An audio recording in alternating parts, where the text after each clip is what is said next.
Hello, Star Trek fans, and welcome to the Rebinge Deep Space Nine Season 3 wrap-up. My name is James. And my name is Kim. And we're watching Star Trek Deep Space Nine from the beginning, one episode at a time.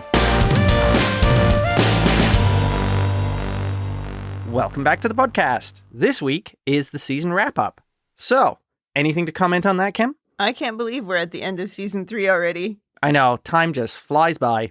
Yeah, it might be because we keep doing this every weekend, and that just means there's no pausing, and it's so it's going really fast, you know what I mean? It's relentless. We will not give up the slog. It is relentless. I don't know if it's a slog, but it is relentless. No, I don't think I could call watching Deep Space Nine each week a slog, seeing as I watched it willingly the last time. Yeah, it's just watching Star Trek. Yeah. And for me, it's like having brand new Star Trek, so that's kind of cool. Yes. That is very cool. It's fun to watch it with you, with somebody who hasn't really experienced the show. Even when I complain about it? Oh, yeah. Oh, that's good. Well, as somebody once said, if you're not complaining, you're not living. Yes, I did have a coworker who used to say that. Advice to live your life by. Yeah, definitely. Okay, should we get started on this episode? Or rather, should we start on this wrap-up of all the highs and the lows of Season 3? Absolutely. All right, well, we have a lot of things we're going to cover today. So do you want to start with the top 5 or 10 good ones or the bottom 5? What would you like to start with? Well, let's start with the bottom ones, because then we can end up on a high. Okay. Do you want to go first? Oh, sure. Let's start off with where -1 is the worst and -5 is the meh. -5. Meridian. Okay, that, yeah. Kind of a snooze that fest. Tracks. It was a snooze fest. And also, I think, too, it was a little hard to believe that Dax, as the science officer, would just so easily give everything up to go off with this guy that she just met from Falcon Crest. It just seemed weird. Yeah. Well, as I said in the episode, it was just because she wanted to be able to say, well, when I was non-corporeal. And then also at the end of that episode where you're supposed to believe she's really devastated and she like falls to the floor or kind of slinks down to the floor right at the end. And then we never hear about that again. Yes. So I don't really think it had that big of an impact on her. So it definitely did not have a big impact on me. Right. Very forgettable episode. Okay. And number 4. Yep. Fascination. Okay, sure. I think you could have skipped that whole episode and not missed a beat. Yeah, you know, the only thing we would miss if we had skipped Fascination was how awesome Kira looked in that episode. Oh, and how happy she was. And she was so happy, Yeah. I know. But I understand. Yeah. Kira needs to suffer. Apparently. Number 3. Yeah. Life support. Really? Yeah. It just didn't... It wasn't a bad episode. It just really didn't ring for me. I'm shocked by this Yeah, development. even though I gave it a thumbs up. I think that's exactly what I was going to say. I was just consulting the data, and I see you gave it a thumbs up. But, okay. You only gave 4 neutrals, and you gave no thumbs down. So I guess that makes sense that one of them was going to fall in here. That is true. Okay. Number 2. Yeah. Distant voices, also known as, oh, my tennis balls. Oh, my tennis balls. Okay. That was really weak. Yeah. And also the shortest episode ever for us because we didn't even have that much to talk about because there's not that much in Julian's brain. Yeah, exactly. I think that was the biggest problem there. Yep. And -1, the worst of the worst for the season, family business. Yeah, it can't be anything else. I would have been shocked if anything else had been the worst of the worst. Exactly. I would concur. Okay, over to you. Okay, well, there are some similarities on my list. Really? As, yes, number 5 is Meridian. Okay. And 4 is Distant Voices. So far we are right in line. Yep. And then for me, though, 3 was Through the Looking Glass. Oh, yeah, you did not like that. No, I did not like that. And I didn't like it for a lot of reasons. But I think the thing that upset me the most as I look back on it is how much I have really enjoyed the Mirrorverse. Yeah. From Discovery and then from Crossover, the first episode that DS9 had about the Mirrorverse. Yep. And then this one was just such a letdown. I think that's why I was just so unhappy about it. But also the way they treated Dax in that episode was horrible. Yeah, that's hard to disagree with. So then my 4th of 5 is Defiant. You really did not like that one. really did not like that episode. And I disliked that one for a bunch of reasons, but that stupid kiss at the end was so ridiculous. That just threw you. It was so weird and out of character, and it so reminded me of Spider-Man when we went to that movie. And at the end, I was supposed to believe that she loved him all along. And it was just like, are we kidding? What is happening? No, that was terrible. I was very disappointed in the way Kira was written in that episode. There were some things about it I liked. Yeah. You know, we talked about how suddenly she was being a little strategic there, which is something she'd struggled to be. Right. But there were too many other things. That episode, I was super upset by that episode. Interesting. Yeah. And then the worst of the worst, of course, is Family Business, which we don't need to dwell on. No, I believe you have an episode that you did dwell on that one, so we can just move on from that. Yeah. Okay, let's go to the positive. Top 10, and you can lead that one off, Kim. Okay. Did you do that thing you did last time where you took the two-parters and made them one? I did not this time because okay, I good, received so many complaints from my co-podcaster. Well, it seemed like it was cheating. But okay, I actually found it really hard to rank these episodes. Yeah. I think the ones that I liked a lot, and I liked them in a similar way and kind of for similar reasons. So Right. I kind of struggled, and I think you could even move some of these around, and I don't think it would be that bad of a thing. Yeah. All right, number 10 for me is The Search Part 2. Oh. And number 9 is The Search Part 1. So that was the season opener. It was really engaging. It was really surprising. Things happened that I didn't know happened. That whole episode of number 2, I remember at the end, I was just like, how did I not know about this? How have I not heard about this? So yeah, that was good. I like that. Yep. Then number 8 is Equilibrium. That was where we went back to the Trill homeworld and found out that the Symbiont Council had been hiding something from Dax, or at least from the hosts, maybe not from Dax. Yes. And she actually had a murderous host in her history. Oh, yeah. And that was pretty good. And I think one of the things I liked about it was it really set me up for something in Discovery that I had already seen but didn't know about. Yeah. So it sort of taught me something. I really like that. And also, I really liked how moving you found that episode. And I think the way you spoke about it actually raised it up in the way that I looked at it. Yeah, I really enjoyed that exploration of the Trill. It was the first time we'd really dealt with what the Trill homeworld was like, how the Trill society functioned to a large extent, and then Dax coming to terms with that part of now what was her personality. Yeah, I thought that was really good. Although I wish that they would bring that up a little bit more. And I think they would if we were serialized, but not so much in the episodic world. Right. All right, then number 7 on my list is Second Skin. When I saw this episode, I actually thought it would end up a lot higher on the list. I had no idea how many more things were to come that I would like even more.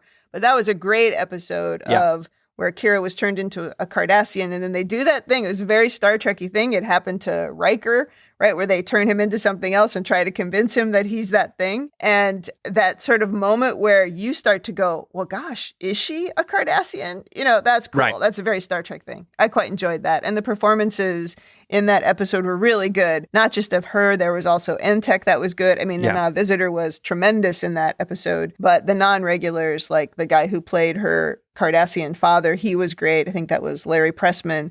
And then the guy who played Entek. And we're going to talk about performances by guest stars later, so I won't talk anymore about it. But yeah, that was a good one. Then number 6 for me is Heart of Stone. There were some things in that episode that I really didn't like, but I really liked the advancement of the character of Odo. And, you know, we learned quite a bit about Odo in that episode and what he's willing to lay on the line for Kira. Then we also learned just even more about the ruthlessness of the Founders. Yeah. Oh, agreed. Number 5 for me is Civil Defense. Oh, yeah. That is like, again, a classic Star Trek thing where they have to fight against the ship, or in this case, they have to fight against the station. And I love episodes like that. And it seems like every single version of Star Trek has at least one episode like this. Yeah. But there was also that really great humor in there when Dukat was being a complete jerk about it. And he was trying to strong arm Kira saying like, oh, I should be able to, send some Cardassians onto the station, and he wasn't Right. going to help them unless she agreed. And then in the end, when he was like, oh, well, haha, take care of yourself, and he tried to leave the station, someone higher than him did the same thing back to him. And that was great. That was like laugh out loud great. Oh, yeah. Really like that. Yeah. It was a great chance for that bluff and bluster of Dukat to come out as well. Right. And there was also the thing that I like to laugh about with Deep Space Nine in this episode, where they just move so freaking slowly. And when they had just a few minutes left and Miles and Jake and Sisko are just walking super slowly and just not moving quickly. And you're like, you're gonna blow up. And oh, that was funny. I really enjoyed that episode. There's no running on set. Honestly, this could have been my favorite. I just loved it. It was very entertaining. All right, then number 4 on my list is The Die is Cast. That was the second part of the Garrick two-parter. Yep. Very good, with an Aubrentane and his grandpa sweater, and also the performances from Odo in that one, where Garrick was torturing him, and the performances of both of them in that scene. Garrick were in that one amazing. It was very good. I did enjoy that a lot. I've really learned to love Garrick, and I know that's almost like a cliche. You hear people talk about Deep Space Nine, and that's what they say. Their favorite character was Garrick, and I get it. Well, okay, I have a theory about Garrick. Because he's not on the show all the time, when he is, you get this like concentrated shot of Garrick, and it's highly potent and really good. That's why people love Garrick. If he'd been on throughout the whole of the show and were on more episodes, people would be like, yeah, he was okay. Maybe. I guess if he had been as well written all the time, he still might have been interesting. And also his performances are so memorable, but yeah, you're right. Oh, completely. Maybe if you saw him too much, you wouldn't feel the same way. I don't know. I like him. I'm with you there. He is one of my absolute favorite characters of the whole Star Trek universe. I get that. Number 3 on my list is Past Tense Part 1. Okay. And I'll talk about that when I get to Part 2. Number 2 on my list is Improbable Cause. That was the first part of the Garrick two-parter. I really enjoyed that. I loved how it ended when he was shaking Inabrin's hand and the camera shot a scene of Odo's face through that while you could see them shaking hands. I just thought that was so dramatic and just so cool. I'm back. Yes, that was great. And also there was the thing where in that episode, he becomes super shocked at what's going on, right? At first he's sort of in control. He does that crazy thing where he blows up his own shop and he's sort of controlling everything and pulling all the puppet strings. But then when the assassin gets killed and it becomes apparent that the Romulans are involved, he gets shaken. And I just really enjoyed that. I enjoyed how that worked. I enjoyed what that did to Garrick as a character. And I just thought that was a cool episode. Oh, agreed. And then my number 1, obviously, is Past Tense Part 2. Yeah. And honestly, again, I feel like you could have exchanged 1 and 2 in these places on the list. I don't feel super strongly about the location of any of these items in the top 10. I enjoyed them all. They all could have been number 1. They all could have been number 10. The thing that I liked about Past Tense, again, it's that Star Trekkiness of it and we talked about this in that episode, and then I think a few times after that, which is we're telling this big sweeping story, but we're doing it within a DMV. And really just, a couple of guest stars. And there were no particular special effects in that episode that were memorable. Right.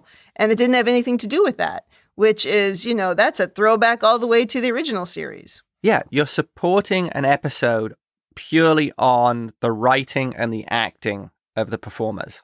Exactly. And it makes a great Star Trek episode. And there were some really good performances in those 2 episodes. Avery Brooks, probably the standout of all of them. Yeah. But also that DMV employee, I think her character's name was Lee. She was great. And she just had a small part, and she really just had a couple of times where she spoke and it was meaningful. But I felt like that was the character that kind of embodied what was going on, because she was so really disappointed in herself that she couldn't do more, and she felt so helpless. And I do believe that was the message that they were trying to give us, that people just gave up. And that's what happened when they gave up, and I thought she embodied that. And also her character helped show how Bashir has this compassion for other people. The whole episode as well expanded that Bashir's character, so you saw that he wasn't just a self-centered jerk. Right. I think that was when you started to really see the Bashir that we come to see throughout the rest of the show. Well, I think anytime there's been something where he's had to deal with it just from a medical point of view, you see that that's what he cares about. And he goes out of his way for the patients. That goes all the way back to invasive procedures in season 2, where we really saw that come out in him. That when he became the doctor and Jadzia became the patient, he actually seemed to care. And that was really the first time that I believed it. And look, it comes and goes with Julian in season 2, but I think it's much more prevalent in season 3. Yeah. And that's it. That's my top 10. That was quite impressive. Okay, well, I'll start with mine. Okay. Number 10, House of Quark. That, I think, actually fell into one of those goofy, funny Star Trek episodes that is a bit tongue-in-cheek. It has some fun, but it also has a seriousness to it that you can invest in. And I did like that episode a lot for that reason. I agree. I really enjoyed that episode. In fact, if those two-parters only counted as one, the House of Quark would have ended up in my top 10. So I'm with you. That was a good one. Number 9, Explorers. Oh. This was another great Star Trek episode, I thought. It embodied a lot of for me, it embodied a lot of classic elements of Star Trek, and it was a great Jake and Sisko episode. So for those things, it hits number 9. Yeah, very Star Trek-y. Agreed. And number 8, The Die is Cast. Pretty much for all the same reasons that you said. Yeah. Okay. Number 7, Improbable Cause. Pretty much for all the same reasons you said. Yeah. That one only gets higher just because of, like you said, the way Garrick behaves and that ending where it's like, I'm back. That's the only reason that one rates slightly higher. But the two of them together are just great Star Trek. Or great DS9. There's something about those cliffhanger episodes that those are the ones you remember. Even Best of Both Worlds, which is classic TNG. The one you remember is the one that ends with Riker saying fire, right? Oh, indeed. Yeah, that's what you remember. You remember the cliffhanger. Yep. Yeah. Number 6, Heart of Stone. Great episode. Yep. And the piece that stands out for me in that one is where Scary Changeling Woman says to Odo, no changeling has ever harmed another. And Odo has the gun on her. And she realizes he's going to shoot her. He doesn't care.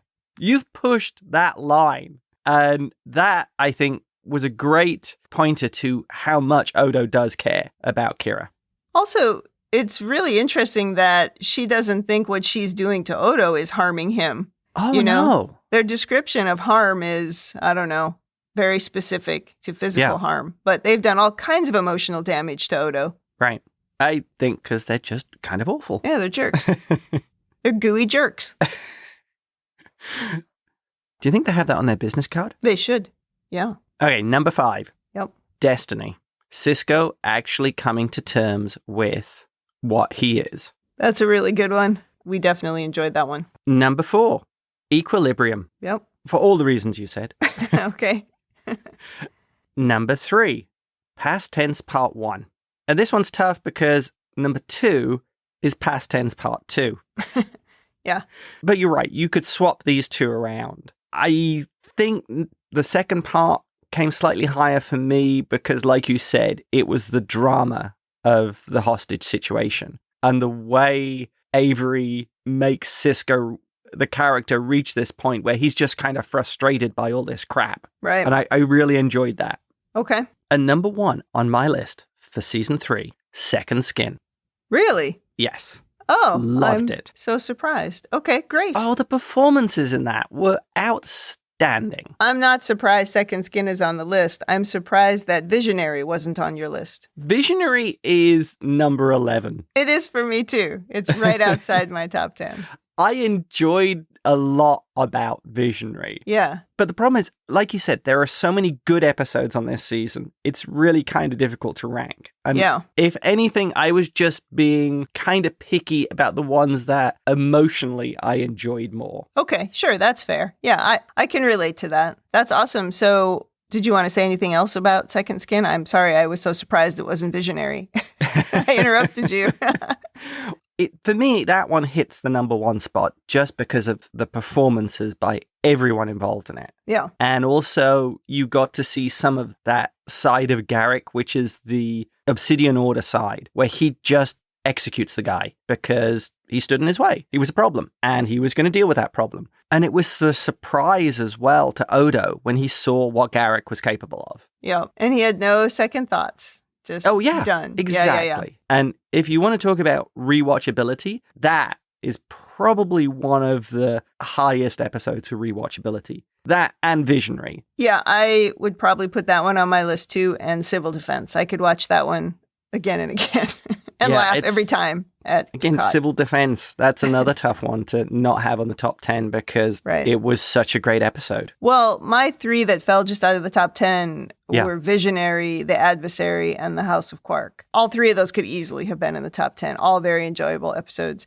The Adversary was fun because it was, to me, a little bit of an X-Files kind of episode. That was the last one of the season. Yes. I definitely liked that one. It was very exciting. And I was also happy that it didn't have a big cliffhanger at the end in terms of, who was the changeling. Right. So that one also very enjoyable. Okay. That was good. That's our top 10. Yeah, our top 10 list was actually very close. It was very close. Is that because you're coming round to enjoying Deep Space Nine, or is it because you're influencing me? I don't know. I suppose we're influencing each other a little bit here and there. I do want to talk a little bit about the ratings that we gave, the thumbs up, thumbs down, neutral ratings. Yes. Because as we got to the end of the season, I was struggling a little bit, particularly after we watched Family Business. And I was just like, do I even want to keep watching this show? Because I had already been upset by Through the Looking Glass, and I think there was something else towards the end there that I really didn't enjoy. And I thought, gosh, am I just complaining about this show, or am I actually enjoying it? Because I don't want to do this podcast to just complain. You certainly have to pick on some of the things about Star Trek. That's half the fun of watching a show with another person, in particular something like Star Trek, because there's so much of it. And so you have to be able to make a little bit of fun of it. But I started to wonder if maybe this wasn't even a good exercise. Was I being so negative? So I put all of the ups and downs into the spreadsheet and created a pivot table and was just looking at the data. And so if I look at the number of thumbs up that I gave across all of the seasons, Season 1 had only 19 episodes, and then Seasons 2 and 3 had 26 episodes in each of the seasons. So I went through and looked at how many thumbs up and thumbs down and neutrals each of us gave, just to sort of give myself a overall view of what I was thinking about the show and whether or not I was just being so negative. Data analysis, that does sound very much like you. Well, that's kind of my job. But what I found was that in Season 1, I gave 58% of the episodes a thumbs up. You gave 79% of the episodes a thumbs up, which is quite different. And I think I was pretty clear of the problems I was having in Season 1, primarily with the character of Julian. Yeah. I also think I may have been a little bit overly negative in the beginning because those characters are not developed well. Yeah. So I'm not saying I was being unfair. I'm saying you had a different history to draw on at the time. You know the whole picture. I only knew what I had. It's impossible for me to give an unbiased opinion on the show. Yes. So then Season 2 is interesting because I gave thumbs up to 73% of the episodes, which is quite a bit more. And you gave thumbs up to 81%. So we were a little bit closer, but you were still definitely giving more thumbs up. I could insert a fanboy comment here. And then in Season 3, I gave 69% of the episodes a thumbs up. So still more than Season 1, but definitely a downturn from Season 2 to Season 3. The interesting part of the information for me that doesn't really show in the data is that, even though I went from 73% thumbs up to 69% thumbs up, the differential for me is that the episodes that I did like, I liked so much more. Yeah. I am so much more positive about things like Past Tense and Improbable Cause and The Die Is Cast and Heart of Stone, all the ones we just talked about. I think that those highs are so much higher than Season 1 and Season 2. But the trouble is the lows have been so much lower. That Family Business episode nearly did me in. But I think the data is still saying I'm still overall positive towards the show. That's good. You, of course, switched when I was looking at the thumbs down. You stopped giving thumbs down in Season 3 and you switched to only giving neutrals. So you have no thumbs down at all in Season 3. But you did have thumbs down in Season 1 and 2. You had 5% in Season 1 and 8% in Season 2, but then 0 in Season 3. And you switched to neutral, but you had 15% neutral in Season 3. There are a few neutral episodes in that one. There are a few, for sure.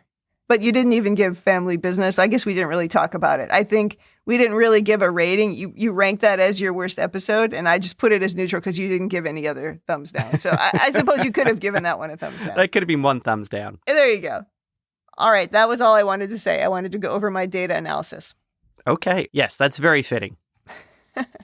So, shall we move on to guest stars? Yeah, let's move on to guest stars. Now, before we jump into this, yeah, Louise Fletcher's number 1, right? Louise Fletcher, number 1 with a bullet every season. Every time she appears, nobody's better. Yeah. We just ranked Louise Fletcher as number 1 guest star throughout the seasons, and everybody else is, ranked after that. Yeah. So she's the de facto number 1. No one has been better. Even with some great performances, Louise Fletcher is still just the embodiment of her character. Okay, so we're going to leave her out of the list? Yes. So can I just go over the list quickly of the ones that we are going to consider then? Absolutely. Do you think we should consider Snodgrass? Because he was in 3 episodes. I'm going to say perhaps not. Okay. Because there will be more of him. Okay, so let's go through which ones were your favorites. Okay, my list. Number 5, Duncan Rager in Shakar. Oh, yeah.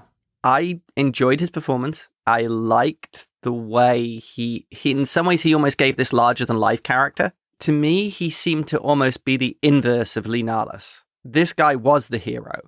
And I liked I don't know whether the actor did this or whether the director chose to do it, but remember when everybody is looking grubby and sort of downtrodden and like they've been fighting? Yeah. He still looked perfect. His hair was still perfect. Yeah. Yeah. And the way he sort of held himself in the scenes, I thought was a great sort of contrast to Lee Nallas, who was the reluctant hero, whereas this guy was the genuine hero. Agreed. And did it almost naturally. Yep. So I liked that performance. Number 4, Paul Dooley as an Ebron Tain. Okay. He's your mass murdering, torturing, happy grandpa. With the grandpa sweater. Yes.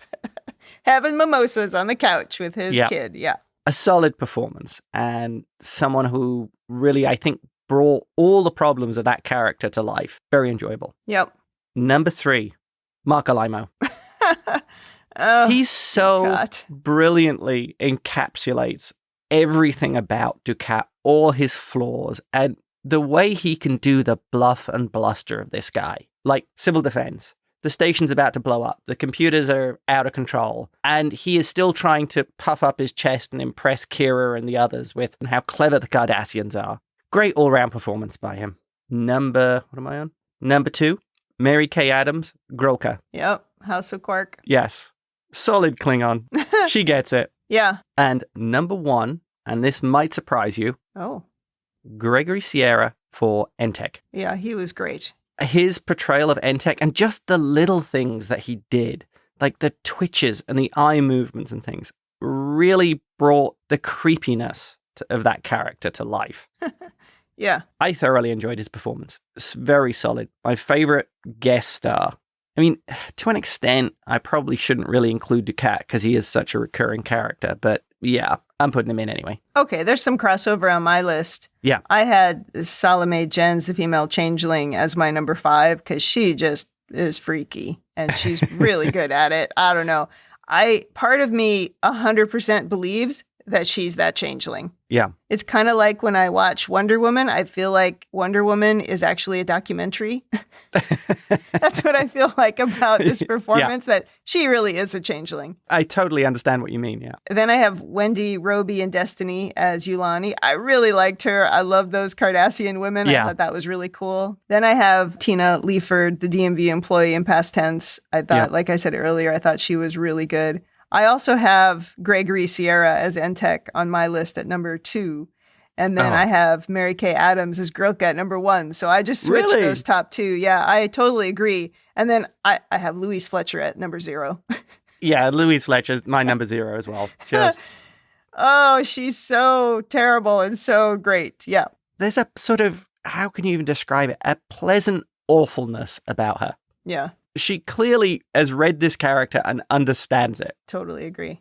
I would almost like to put, Jonathan Frakes was also in this season as Tom Riker, and I thought he was so terrible, and I thought that episode was so terrible. Yeah. I'd put him on the bottom. Oh, but I love Jonathan Frakes. Well, we also had an appearance from Gowron. Just the character of Gowron is kind of a scenery-chewing Klingon. Oh, he definitely is. But he's very good at that role. Yeah, with the eyes and everything. He really brings that sort of Klingonness to life. Yeah, totally. Okay, so that's it for guest stars? I think that's it. Okay. Do you want to do best plotline? Oh, best plotline. Well, this one's a tough one. I can only pick one episode, right? Yeah. Oh, it's so hard. I think Past Tense wins the best plotline, but literally by a hair, over Second Skin. Oh, okay. And both of those are great. I think the thing about Past Tense is it's scary when you can watch an episode and it can still be relevant. That's true. Yeah, it's very relevant. I actually picked Equilibrium as the best plotline. Really? I like that it was a piece of the puzzle. Yeah. You know, part of a much bigger story and something that builds into the entire canon of Trek, and they're still building on it. Yeah. I really appreciated that. Oh. How about worst plotline? Family Business. I didn't even count Family Business because it didn't have a plotline. It was so grotesque. Well, if we're excluding that one, Life Support. Yeah, exclude that. Oh, I'm so surprised. Oh, we didn't talk about that. I'm so surprised you don't like Life Support that much. What was it about it that it made you dislike it? I think it was the way they just kept on doing silly medical procedures. It felt like a bad medical drama. That was my complaint when we were watching it. Yeah. Was I'm just like, we can just replace parts of people's brains now? When did this happen? Right. Or the whole brain? Yeah, Yeah. that was definitely questionable. I mean, there was some great stuff in it, but to me, they should have worked on the Broyle side harder. Yeah, I can understand that. Although I think I'd probably watch that one before I watch several other ones in the list. I put Distant Voices as the worst plotline to me. I just thought that was such a waste of 46 minutes. Which one was Distant Voices? Oh, my tennis balls. Oh. The fact that you can never remember what that one is, Yeah. that I think is very telling. That might be an indicator of how much that episode impacted me. Yeah, I think so. How about the most Star Trek thing to have happened in season 3? Okay. Explorers. Discovering the tachyon eddies in their wooden spaceship is my note. That, to me, feels so Star Trek. Agreed. I put Past Tense. I mean, it's such a Star Trek thing to tell that sweeping story of social reform and positivity with a pretty small set, you know, not many effects and a couple of speeches from the Starfleet guy in charge. Uh-huh. But yeah, Explorers also has a very Star Trek-y feel. Agreed. I put that one up there over Past Tense because I feel this one had a bigger Star Trek science fiction element to it. Mm. And that's the only bit I think that gives it an edge. How about the least Star Trek thing to have happened? Family Business. That wasn't a Star Trek episode. Totally agree. That is what I put. I wrote story of no hope and perversion and women should stay in their place. That is not Star Trek. Right. Okay. How about we move then to character performances? Go right ahead. So, best overall performance in the season. Other than Louise Fletcher? Yeah, other than Louise Fletcher. Oh, okay. Avery Brooks. I liked how many times we saw the very passionate Avery in this season. And I also liked when he was able to step out of his regular character. And when we saw Pirate Avery, that scene with him with the two phasers. Oh, right. Yes. That image sticks with you. But also that scene sticks with me of he seemed like a pirate and he seemed to be this character. And if you remember, Jennifer asks him, do I have a choice of coming with him? And he says, of course you have a choice. Right. And it's sort of, that's the Cisco of the Star Trek main canon universe. Yeah, of course you have your own choices. I'm not a pirate. This is not the person you think he is. So I really enjoyed that scene as well. And also Cisco deserves a special mention for Facets, where he plays Duran. That few seconds he does of being, hello, Jadzia, where he's so creepy. It's like, wow. The character just pips Kira for the best performances of the season. Yeah, I had Avery Brooks as well as the best performance by a regular. Though I called out Past Tense. I thought he was so good in that, you know, when he was making the little speech, when he would pull Vin aside and he was making those impassioned pleas. Yeah. He was really good. Agreed. How about worst performance or performances? This one's a tough one. It's hard to criticize Alexander Siddig because he has some of the worst material. Yeah. And All My Tennis Balls, I'm afraid, was the worst material. I agree. I had that as the worst performance as well. But I couldn't help but also list the woman who played Jennifer in Through the Looking Glass. You really don't like her.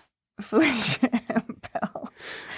No, she's not good. Yeah. She's not good in this role. I'm sure she's fine in other things. I don't know what else she's done, but I don't like her in this role. I don't think she's good. Yeah. Well, and at the same time, what's funny is I say Bashir because of Distant Voices. And yet in Past Tense Part 1 and 2, Siddig was great. Well, yeah, but if you're going to look for the worst performance of a regular, I don't know how you're going to pick anyone else besides what happened in Distant Voices. Right. All right. Do you have anything else about performances? I think what you're seeing in season 3 are the actors relaxing into their characters. And at the same time, you're seeing that improvement in writing that's allowing you to see the character's growth. Like Kira being able to think more strategically. Cisco, you seeing that sort of righteous anger when he sees injustice, and Dax being more an amalgam of these personalities as well as the science officer. She's so much less flaky than she was in the first season in particular. You know, she's developed more of a personality at this point. She's a better character. Yeah. Yep. And I'm not including Miles in that because I think Miles has been pretty much solid because of the TNG background. Miles, we haven't seen the character really change because I think the character was pretty well established and Miles had a handle on that to start with. Yeah. He had more to work with. Yes. From the beginning. Yeah, exactly. Although I'll add one bit, which is I find it sometimes kind of annoying of the working man stereotypes they throw on Miles. Oh, yeah, I totally agree. I feel that's sort of unfair. Yeah. Okay, should we talk about costumes and hair? Oh, absolutely. So do you have a favorite costume or favorite costumes? Well, yeah, I think I do. Now, costumes that I really liked. Ben Sisko's pirate outfit in Through the Looking Glass. Yep. I thought, and although you complained they didn't have much color, Galora and Yulani's costumes in Destiny, I thought it was interesting to see Cardassians with some style. And my final comment is Mr. Ratea the Flaxian from the Dyer's cast. That was a fantastic makeup and prosthetics outfit.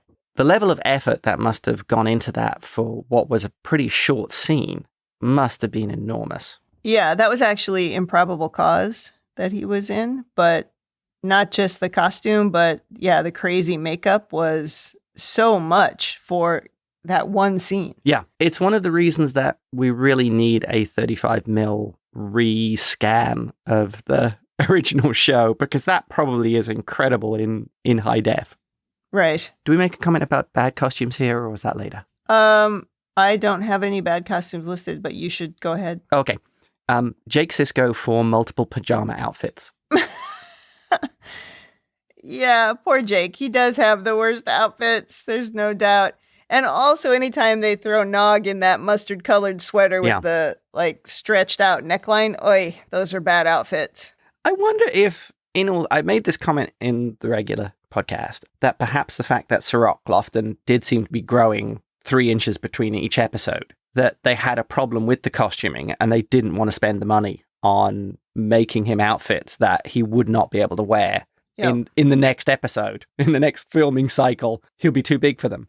So they just kept going to Party City and buying tablecloths. Yeah, exactly. So a lot of the things he were wearing were, really just thrown together outfits of, just put this on and go on set. Don't sit down in it. It will rip at the back. It's only got safety pins. I think that's legit. I really liked the outfit in the Defiant that Coronos, the woman from the Obsidian Order, was wearing. It was that purple fitted outfit. I went back and re-looked at it. Yeah. And I was like, man, that's cool. I really like that. I also enjoyed the outfit that Quark was wearing at the beginning of Prophet Motive, even though I didn't really like that scene. I quite liked what he was wearing. It was really well fitted and a lot of browns on it with some blue piping kind of around this vest that he was wearing.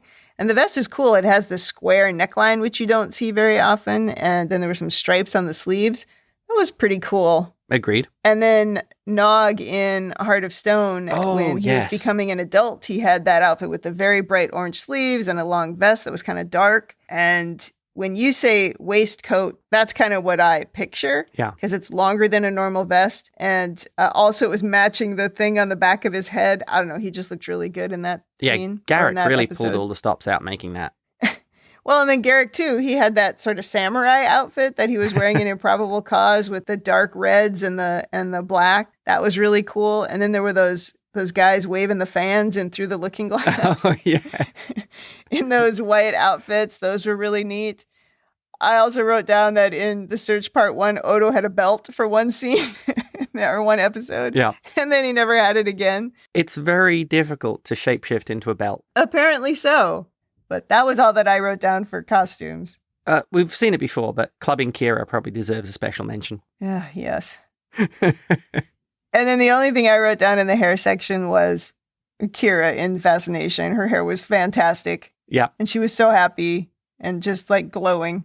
Yes, she was. All right. Anything else to say about those items? No, I think that covers it. I think those are all the categories we have. I do have some emails that I could read that people have sent us. We didn't get quite as many emails this season, even though our viewership is way up. I guess everybody out there is just watching in silence, which must mean they agree with everything we say. That's what I can tell. Which, I mean, who could blame them? So let me just read some of these. And actually, a couple of them are super long, so I'm not going to read the whole thing. I'll just abbreviate. Go for it. So the first email is from Sherry, and she says, I just wanted to tell you how much I'm enjoying your DS9 rewatch podcast. I have watched DS9 all the way through back in the day, and now I'm watching episodes along with you. You guys do a great job, and quite often I laugh along with you. Keep up the good work. Thank you, Sherry. John says, hello, I still listen every week right after I rewatch. Still love it. It's a lifeline for me. Thank you. And I'm glad that we can be a lifeline for you, John, especially in the pandemic. I know it's been hard on people. This is one of the things that we enjoy during the pandemic. Yes, very true. Then we have a message from Teresa, and Teresa actually has emailed us before. She said that she'd heard me on the Star Trek Discovery Patreon show where we talked about one of the hosts of that podcast really not enjoying season 3 of Discovery. And when you really like something, why would you listen to someone just being negative about it? Because it can be tough to listen to. So I get worried on the show, and I brought it up on that Patreon podcast about doing the same thing to people who love DS9, like you, James. So Teresa said that she's a big fan of ours and she doesn't think we're being too negative. So I will take that to heart. I appreciate that. She says you two have a nice balance. I really appreciate how you and James talk things through and offer very on-point criticism when warranted, like blatant sexism of the Ferengi, inappropriate workplace comments, etc. So I'm here to encourage you to just keep doing you, and I'll keep listening. Yes, I encourage you to do you, Kim. Oh, thank you so much. Well, then John emailed us again, and he said, I also want to say how listening to you every week shapes the way I watch a little bit. I see things now, such as wardrobe, that I wouldn't normally pick up on. Watching DS9, I see things that I know will be talked about on the podcast. The overanalysis is my favorite part. It's not that over. Anyway, thank you. I'm glad somebody thinks it isn't overanalysis. Yeah, exactly. John also said that when he's watching other things, he'd like our opinion on it, which was cool. And I know what he means. I have similar thoughts when I listen to other podcasts. All right, then Michael R. sent us an email. He said, I'm a huge Deep Space Nine fan and coming across your podcast a month ago was a wonderful delight. I just binged your available rebinge episodes, all so good. That is the theory of the show, that you should rebinge all the episodes. Yes. And actually, he's not alone. I think what we've seen happen during season 3 is that people have gone back to the beginning and started listening to episode 1. And, our audio is not as good in the beginning, but hopefully they started when these ones where our audio was better. And then they went back and they forgave us some of those early ones. But yeah, that's actually what we're seeing our numbers kind of grow that way, that people are going all the way back to the beginning and catching up with the current episodes. Yeah, it's sad we can't go back and re-record them. Well, we could, but I don't want to re-edit them. No. Well, then Amber wrote us a very long and lovely email, which I'm going to heavily edit for time, but don't let that discourage anyone from sending us long emails. We read them all and we love them. But Amber, forgive me if I edit too much and I mess up your points, but here goes. Amber said she's listened to every episode of the podcast and she really enjoys hearing my perspective on the episodes because a lot of Star Trek podcasts and discussions are very male-dominated and don't mention the treatment of women and other less than progressive aspects of the show. But Amber says Julian is her favorite character on Deep Space Nine because as an autistic adult herself, and particularly an autistic woman with no intellectual disability who wasn't diagnosed until adulthood, she really relates deeply to him. She points out that this is evident in the number of times I've said on the show that he has no emotional intelligence and he struggles to relate to others. He appears to be pig-headed and arrogant and can't read a room. Amber says even some of his awkward small talk in the Melora episode is classic ASD, and which I did not know. And I did a little research after I read this email. She says he's intensely interested in his interests like medicine, but not so in history, which is something I pointed out in the past tense episodes. She also says Spock and Data have been read as autistic before because they are undemonstrative and unemotional while being highly intelligent. But Julian is different in that he is emotional, which she finds more relatable. She agrees with my points of his treatment of women in seasons 1 and 2, particularly Jadzia. She says neurodivergence doesn't excuse poor behavior, and the way he won't take no for an answer in particular is very problematic. She agrees with my point about other men speaking up about his inappropriate behavior and how that would have stopped it much sooner. So she thinks Julian becomes a much more interesting character if he's interpreted in this way, and his behavior becomes more understandable and cohesive. She also does point out that she relates to James's fanboy ways. This is really a very interesting point and something that I wouldn't have thought about if somebody hadn't pointed it out to me. And so now I do watch Julian very differently. As you know, we haven't talked too much about this in the episodes, even though she did send this from where we're recording now, I think about 2 months ago. But it does go through my mind, and it has made me look up some of the behavior every now and then. Yeah. So maybe we'll talk about this more in the future. It's possible. So Mike N says, I listened to the latest episode on life support this morning. As usual, I enjoyed it and was unexpectedly elated when my email about Starfleet's moral cowardice was brought up again. So we have heard from Mike N before. Yeah, he sent us a great email in the past talking about that. And it's still a very valid point. Absolutely. He says, I remember in one of the other recent episodes you commented on the lack of mail this season. I can't speak for everyone, but I've actually been holding off on replying until some later episodes because of how some episodes this season start sharing continuity, and I didn't want to spoil anything. Thank you very much. Similarly, there was something brought up in the analysis section that actually kind of gets explained in season 5, but I'll probably forget about it by the time you get to that episode. So I'll just say that in mid-season 5, you should expect something to be introduced that might explain something that came up. I wonder if that was in Distant Voices, but I guess we'll see. Also, knowing your reaction to this episode, I'm greatly looking forward to hearing what you had to say about the B-plot of Heart of Stone. Have a good week. What was the B-plot of Heart of Stone? The B-plot of Heart of Stone was Nog. Oh, it was Nog. Yep.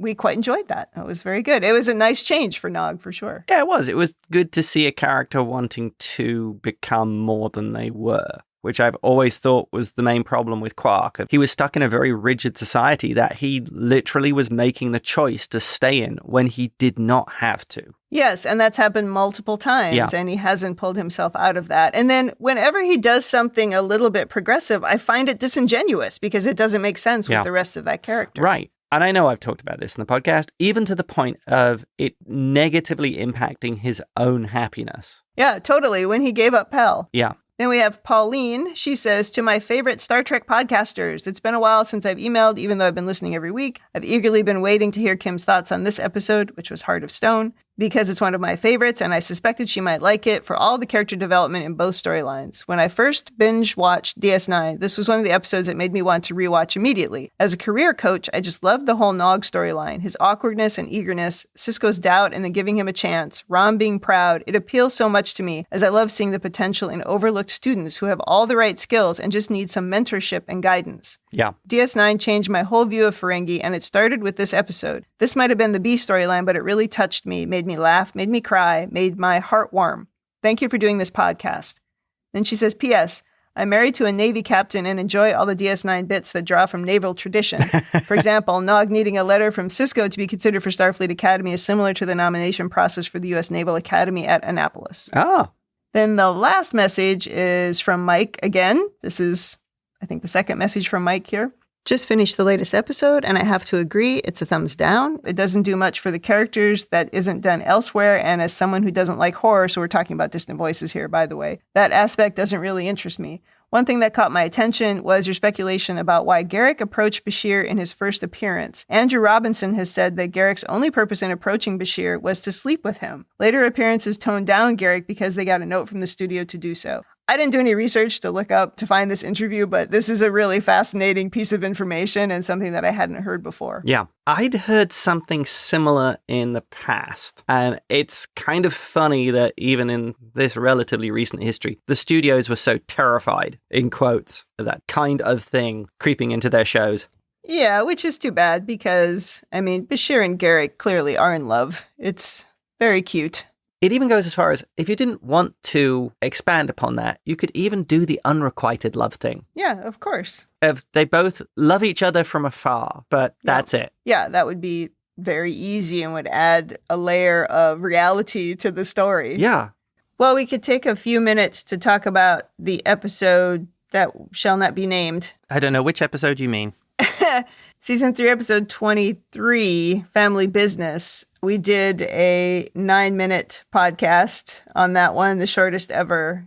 Mostly we just complained about it. It's aged badly. It's an episode that aged badly, and we made a decision. We didn't want to rant about it for an hour, and also I didn't want to spend my time describing what happened in that episode because I found it super insulting and somebody trying to make a joke that wasn't funny, and it was just annoying. So I would not have brought it up here, except we actually got a fair amount of feedback about it. And so might as well allow the feedback to be in the feedback episode. We do a 9-minute episode and we get more feedback than on regular episodes. Yeah, that's true. All of the messages we got were supportive.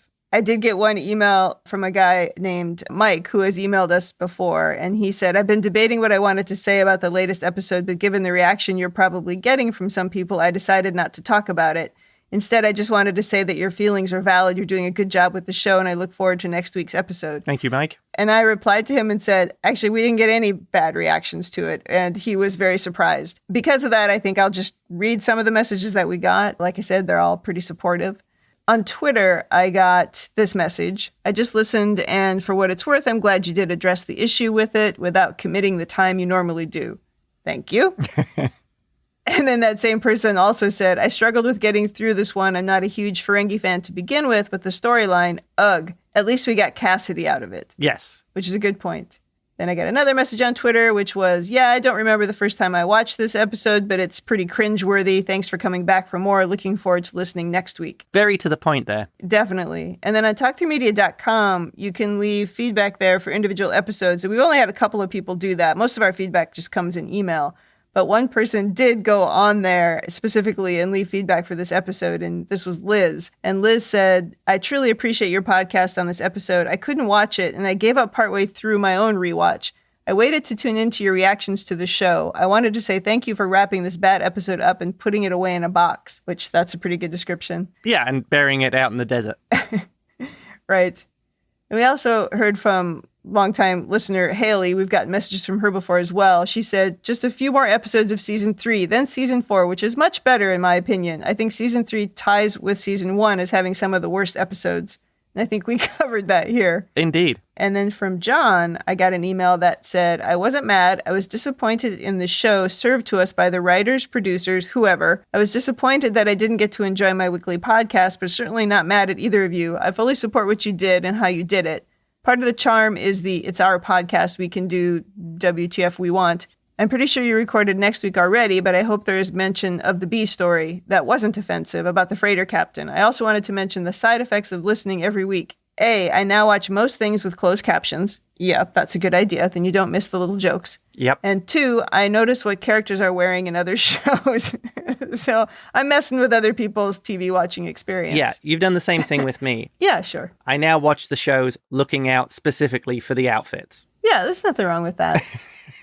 He also says, P.S. At times, Odo is doing a blatant Columbo impersonation, i.e. investigating Garrick's shop explosion.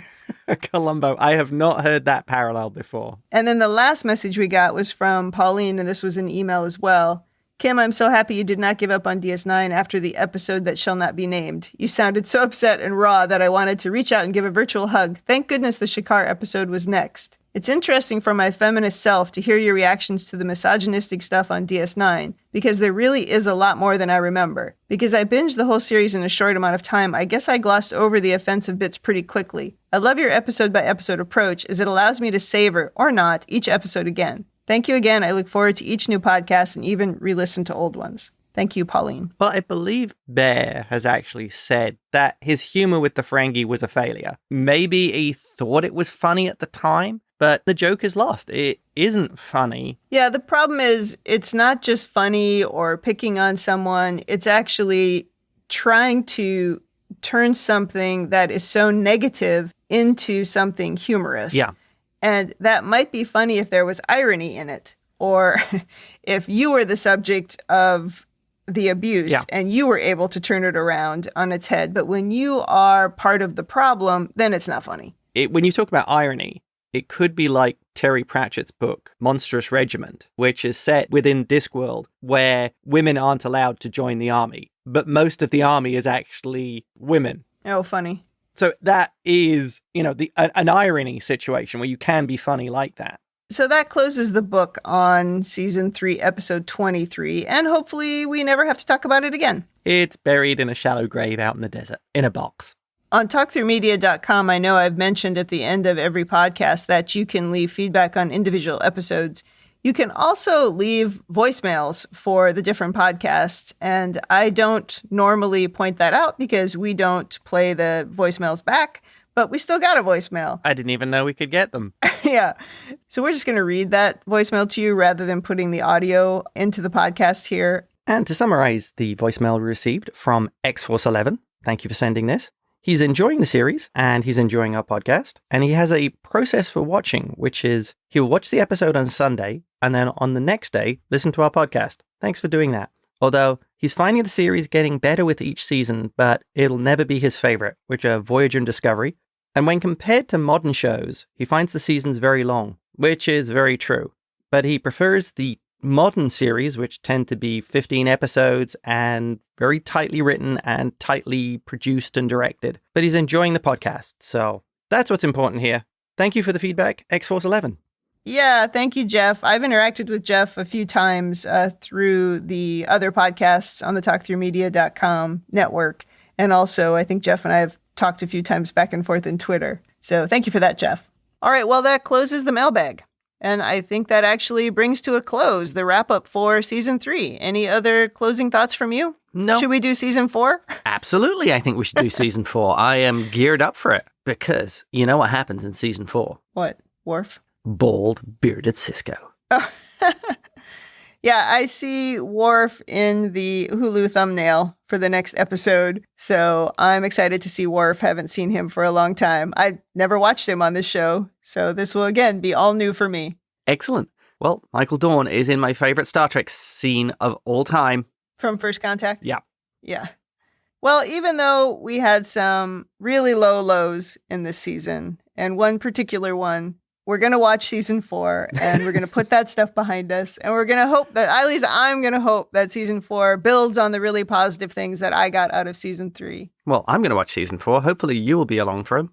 Oh, yeah, I think so. Excellent. All right. In the meantime, if you'd like to send us your own overanalysis of this or any episode, or if you just want to say something nice, you can always email us at rebingeit@gmail.com, or you can tweet us at rebingeit. You can check us out on talkthroughmedia.com. You can leave feedback there for individual episodes. And you can also listen to the other podcasts in our network, including one that's going on right now, which is the Lower Decks podcast. I also have to give a plug for Atiba's podcast, Teebs and Kid Phoenix Versus. I've listened to some of them and I have been crying with laughter because the interaction between the two of them is ridiculously funny at times. It is fun to listen to brothers. Yeah. And I have been enjoying their content, so check them out, people. Definitely worth a listen. Well, and obviously we love Atiba, and we'll have him back, I'm sure, again in Season 4 for whatever episodes he loves and wants to talk about. Yes, another DS9 fan. That's right. So we're going to take 1 week off between seasons, and then we will be back on October 3rd with Season 4.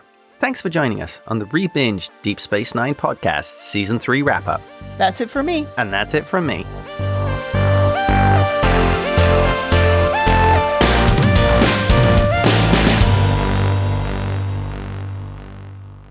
I heard Pookie. This does seem like she's kind of in. She's okay. You can't record with that much meowing. Come on.